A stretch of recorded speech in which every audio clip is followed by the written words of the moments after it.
Hello, everyone, and welcome again to another Teacher Joseph podcast. To top the charts is how we describe something which is very, very successful. If you imagine a graph, a line graph, or a bar chart, and think about the highest point, that shows how something can top the charts. It can be at the highest point on a chart. You might know this phrase from music, because for many years we've had music charts, and every week they announce who's at the top of the charts, who's the most successful. If something is at the top of the chart these days, it may not be something which is most successful. It could be something which is the worst. And because of the way the figures are showing, it's still chart topping. Let me give you a few examples just to show what I mean. So there's a story today that says Finland has once again topped the charts as the happiest country in the world.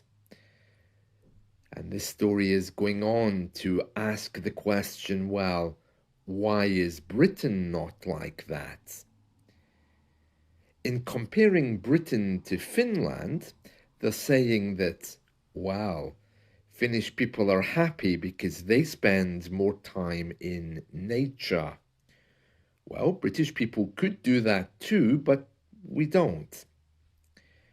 Another thing they're saying about the Finns is that they have digital detoxes. There's even an island in Finland which is now phone-free. And it's suggesting here that if Britain were to increase its phone-free time, then perhaps it would be happier. Diet as well. They're saying here that in Finland they have something called seasonal eating, which is all about the food you eat at certain times of the year. And they still don't understand why Britain is not the same as Finland. According to this article, the one thing which Brits don't like are saunas. And it's saying here that in Finland, you're never far away from a sauna. There's about 3 million of them all around the country. It's like a pastime, and it gives many health and happiness benefits.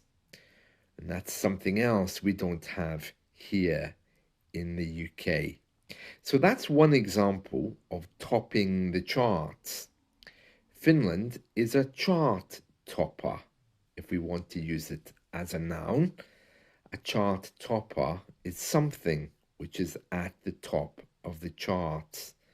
Now, I also want to give you a different story, which is kind of the same, but in a negative sense.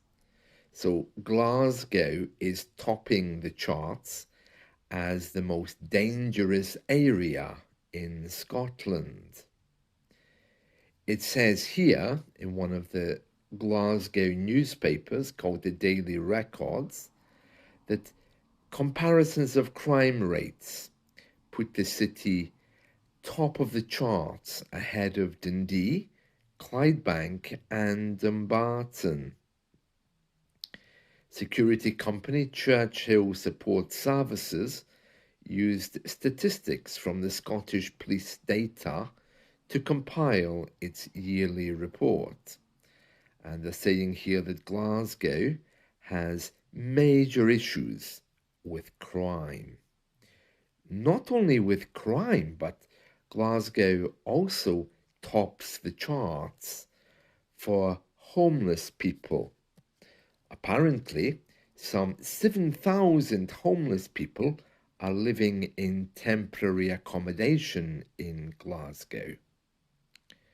Let's read through that report. So it says some 7,266 people were in temporary accommodation in Glasgow on April 1st, including 2,765 children, with 1,590 homeless people living in hotels or B&Bs.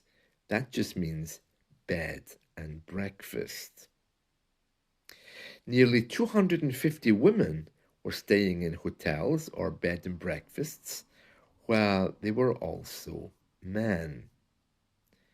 The average time that a family with 3 children stays in temporary accommodation between January 1st, 2023 and April 1st, 2024 was 30 weeks.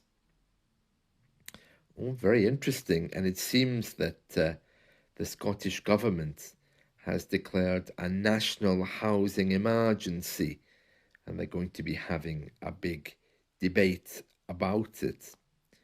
It's interesting that it says here some 7,000 homeless people. When we use the word some before a number, it usually just means an estimate, some 7,000, some 100. It sounds a bit strange, but it just means that the figure has been estimated. Some also, it doesn't always mean plural. You can use the word some to talk about something that you're not familiar with. For example, there was some bug hit my computer the other day, or yeah, there's some virus going around right now. It just means it's something that I don't know much about. It's some virus, some problem, some thing. Of course, some can also mean more than one. Some problems. So if I say, yeah, there's some problem, it means I don't know what the problem is. But if I say there's some problems, it means that I know enough to talk about it and there's more than one. It can be a little bit confusing. Let's continue with our story about the housing crisis. So it says here, these homeless figures for Glasgow show the scale of the housing and homeless disaster in the city. And they're calling for more homes. They're saying hotel owners are now profiteering more than ever from the human misery of homelessness, making millions from this human tragedy unfolding before our eyes. Yeah, and I know that one of our local hotels is now holding refugees. I don't know why that is or what the politics of that are, but I do know that the central government is trying to move people out of these hotels, which is why it developed this Rwanda scheme to try to get more people to go to Africa. But that's very, very controversial.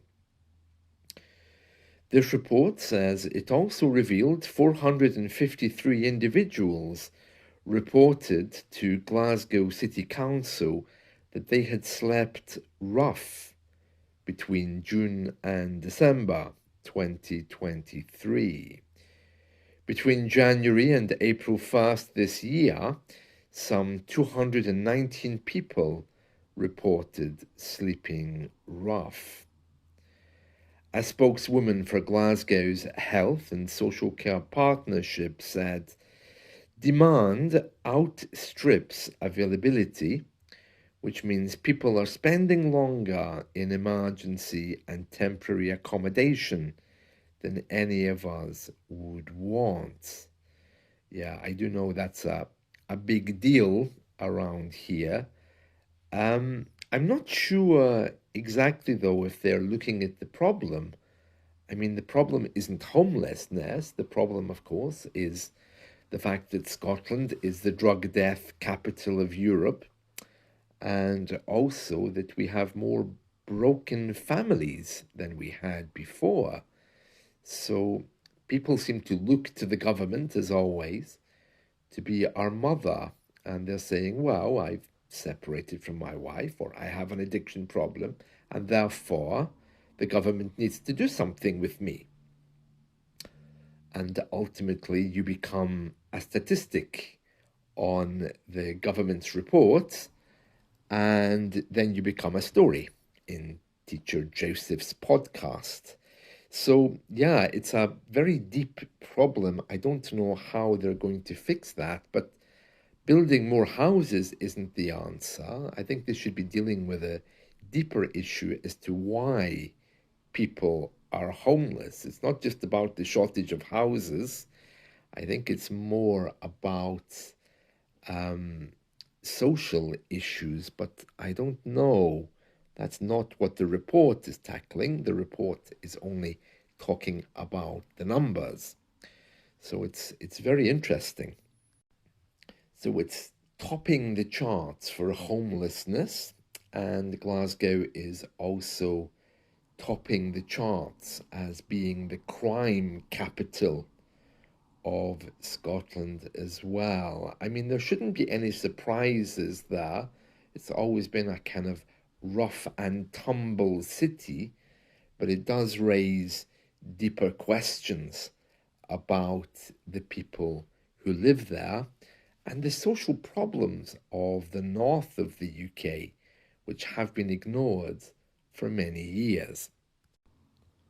Another reason why Britain is topping the charts is because of allergies to foods, which apparently affect 6% of British people.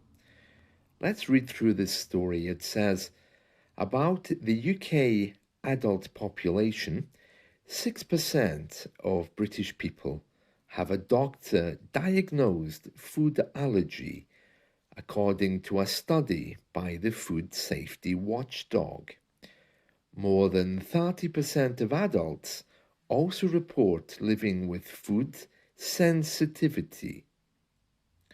Peanuts, hazelnuts, walnuts, and almonds are the most likely to cause an allergic reaction, it found. Oh, very interesting, very interesting. So yes, it seems many of us have food allergies. Well, that's not very good news. So that's another chart topper. Another chart topper, Jeremy Vine. He's one of our TV and radio personalities in the UK. It's his birthday today.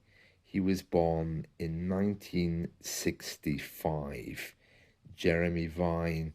I'm sure you'll probably know him if you watch or listen to BBC Media. He's rather famous, quite a controversial character, and he appears on many of our shows, such as Newsnight, Panorama, Points of View, Crime Watch, Celebrity Googlebox. So yeah, many things. So happy birthday to Jeremy Vine, who was born in 1965. Well, that's it from me. I hope you've enjoyed this. See you all again soon. Bye.